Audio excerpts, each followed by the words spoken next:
Bonjour, je m'appelle Caroline, j'ai 26 ans, je viens du Québec. J'aimerais savoir comment reconnaître un bon vin, comment le déguster et puis aussi comment choisir une bonne bouteille.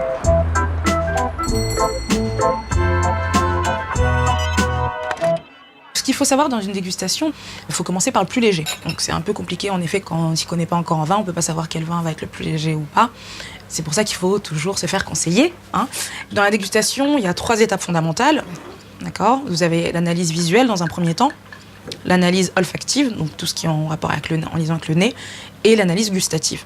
Donc l'analyse visuelle, c'est plus pour nous savoir quelle couleur va avoir le vin. Donc il faut toujours prendre le verre par le pied en fait, d'accord, pour éviter en fait quand on le prend comme ça de réchauffer le verre et donc de réchauffer le vin par la même occasion et éviter les odeurs. Donc ça peut être les odeurs de fumée, ça peut être les odeurs de dehors, enfin tout ça en fait peut vraiment gêner au niveau de la dégustation. Donc au niveau de la couleur, on regarde la couleur qu'il a. Ce qu'on évalue aussi en général, c'est les larmes.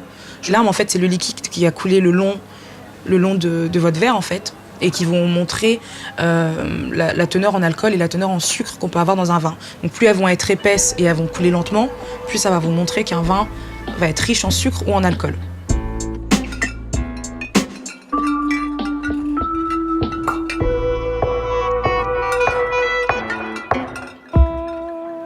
Et ensuite, donc, on va sentir le vin, d'accord ? Donc on met le nez dans le verre, très peu de temps, d'accord ? Pour éviter en fait d'aspirer toutes les vapeurs d'alcool.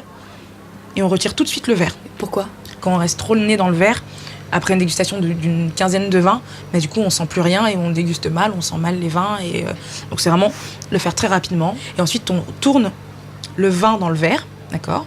Pas trop longtemps non plus. On le tourne et là on remet le nez dedans. Pareil, 2 secondes, on compte 1, 2. On inspire. Et là normalement les arômes se dégagent encore plus rapidement et ils s'expriment encore mieux.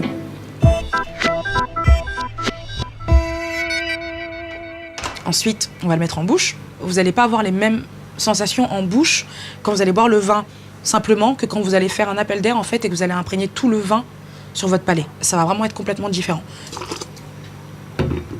Voilà. Ah oui. Et là, pour le coup, on peut vraiment se rendre compte de tout. Des défauts, des qualités des vins. Vous voulez essayer ? Oui, oui. Ouais.